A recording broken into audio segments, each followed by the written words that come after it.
السلام علیکم۔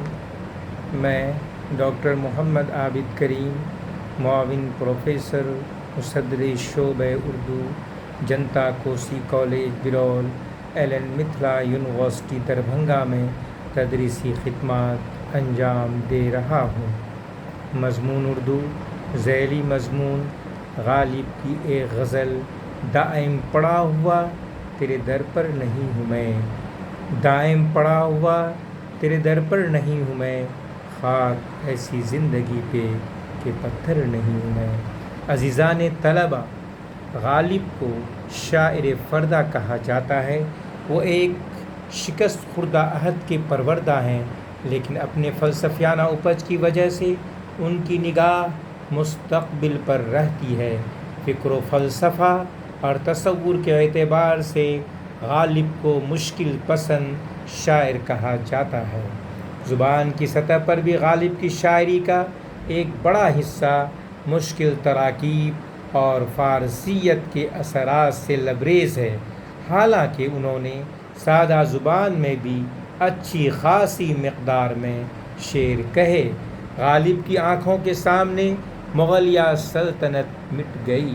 غدر کے مظالم کو انہوں نے بنفس نفیس دیکھا۔ انہی کے اثرات سے ان کی شاعری میں وہ کیفیت پیدا ہوتی ہے جسے انہوں نے شکست کی آواز کہا، اور شاعری کی تاریخ میں غالب کی شاعری کی عظمت کا لوہا سبھی نے مانا، لیکن اس اسلوب کی نقل کسی سے نہ ہو سکی۔ غالب نے اردو اور فارسی دونوں زبانوں میں لکھا۔ پنج آہنگ، مہر نیم روز، دستمبو، درفش کاویانی، قاطع برہان اور کلیات نظم فارسی ان کی فارسی تصنیفات ہیں۔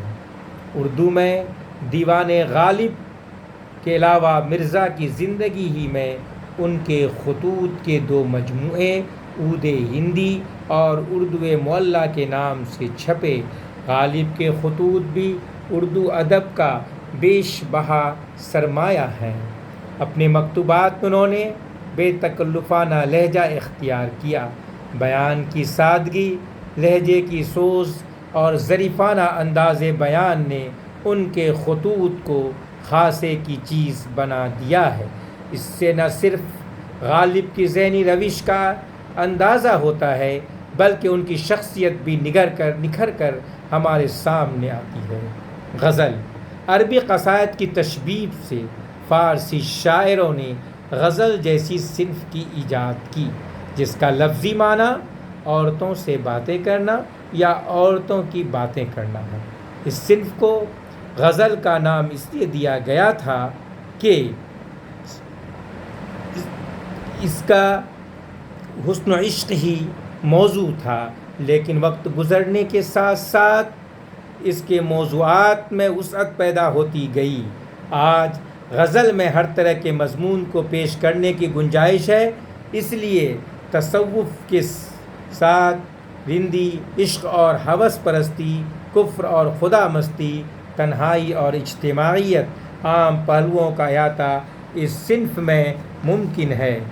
تغزل اور نغمہ ریزی نے بھی غزل کو عوامی مقبولیت دلانے میں بڑا کارنامہ انجام دیا ہے۔ صنفی اعتبار سے غزل کا دائرہ کچھ خاص حدود سے مکمل ہوتا ہے۔ غزل کے تمام مصرعے ایک ہی وزن اور ایک ہی بحر میں ہوتے ہیں۔ غزل کے پہلے دونوں مصرعے اور بقیہ اشعار کے مصرع ثانی ہم قافیہ و ہم ردیف ہوتے ہیں۔ پہلا شعر جس کے دونوں مصرع لازماً ہم قافیہ و ہم ردیف ہوں گے مطلع کہلاتا ہے۔ بعض اوقات شعراء ایک سے زیادہ مطلع کہہ دیتے ہیں، جنہیں حسن مطلع کہا جاتا ہے۔ غزل کے آخری شعر میں بالعموم شعراء اپنا قلمی نام یا تخلص پیش کرتے ہیں۔ اس شعر کو مقطع کہتے ہیں۔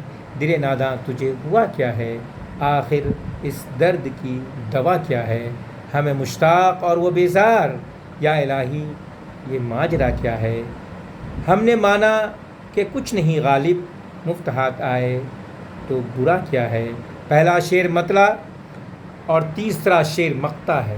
کیا ہے ردیف جو مطلع کے دونوں مصروں اور باقی اشعار کے دوسرے مصروں کے آخر میں دہرائی گئی ہے۔ ہوا، دوا، ماجرا، برا قوافی ہیں۔ غزل کی دیگر اہم خصوصیات یہ ہیں کہ غزل کا ہر شعر اپنے معنی الگ دیتا ہے۔ کبھی ایسا بھی ہوتا ہے کہ دو سے زیادہ شعر مل کر معنی دیتے ہیں تو انہیں قطع بند کہا جاتا ہے۔ مثلاً میر کے یہ 2 شعر، کل پاؤں ایک کاس ہے سر پر جو آ گیا، کل پاؤں ایک کاس ہے سر پر جو آ گیا، یکسر وہ استخوان شکستہ سے چور تھا، کہنے لگا کہ دیکھ کے چل رہا بے خبر میں بھی کب و کسوں کا سرے پر غرور تھا۔ عام طور پر غزل کے شاعر کو 2 مصروں میں مکمل مضمون ادا کرنا پڑتا ہے، اس لیے وہ اختصار اور رمز و کنایے سے کام لینے پر مجبور ہے۔ دوسری اہم بات یہ ہے کہ غزل داخلی صنف سخن ہے اور شاعر اس میں وہی بیان کرتا ہے جو اس کے دل پر گزرتی ہے۔ اس لیے غزل کا خاص موضوعات حسن و عشق ہیں۔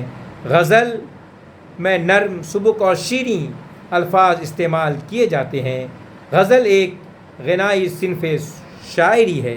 ترنم و موسیقی سے اس کا گہرا تعلق ہے۔ یہی سبب ہے کہ مشاعرے بہت مقبول رہے ہیں اور ان میں غزلوں کی فرمائش کی جاتی رہی ہے۔ غزل اردو شاعری کی آبرو ہے اور اردو اگر کسی تہذیب کا نام ہے تو غزل واقعتاً اس کی روح ہے۔ ہر عہد میں غزل کو شاعروں کی مقبولیت قائم رہی۔ ولی سے لے کر میر تک، غالب سے لے کر اقبال تک، فیض سے لے کر بشیر بدر تک، عرفان صدیقی سے لے کر شجاع خاور تک اور اسد بدایونی سے لے کر خورشید اکبر تک اردو غزل میں اس قدر مستحکم اور توانا اسالیب اظہار پیدا ہوئے جس کی بدولت ہر دور میں غزل کی مرکزیت قائم رہی۔ اردو کے اثر سے ہندی میں غزل گوئی کا رواج چل پڑا اور وہاں سینکڑوں کی تعداد میں غزل گو شعراء ابھر کر سامنے آ چکے ہیں۔ ہندوستان کے علاقائی زبانوں میں بھی متعدد غزل گو پیدا ہو چکے ہیں۔ یہ سب اس صنف کی مقبولیت کے شواہد ہیں۔ مختلف گلوکاروں نے بھی غزل گائیکی کے راستے سے اردو غزل کو مقبول عام بنانے میں مؤثر کام کیا ہے۔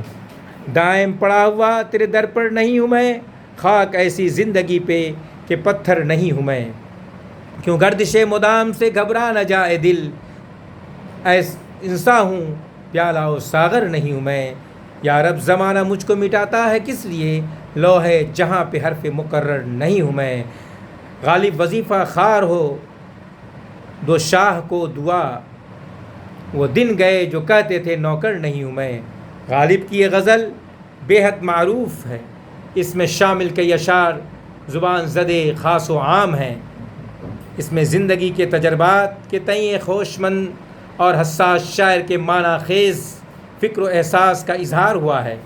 غزل کے تمام اشعار مضامین کے اعتبار سے الگ ہیں، مگر ان میں مزاج اور تجربے کے اعتبار سے ایک باہمی ربط اور اندرونی وحدت پائی جاتی ہے۔ احساسات کے اندرونی بے چینی، اضطراب اور تلملاہٹ سے مختلف رنگوں سے آراستہ اس غزل کے اشعار ایک خاص موڈ کی ترجمانی کرتے ہیں۔ تجربے کی سطح پر اس غزل کے تمام اشعار غم و اندوہ سے معمور ہیں اور بے قدر، بے توقیر، کم حیثیت اور بے مایہ ہونے کے احساسات کی ترجمانی کرتے ہیں۔ پتھر، پیالہ و ساغر، حرف مقرر، لال و زمرد، زر و گوہر کہہ کر غالب نے اپنے انہی احساسات کی عکاسی کی ہے۔ اپنے زمانے میں غالب نے جس کس پرسی، بے بسی اور کم مائگی کی زندگی گزاری، ان کے اشعار سے بخوبی اس کا علم ہمیں ہو جاتا ہے۔ شکریہ، تھینک یو۔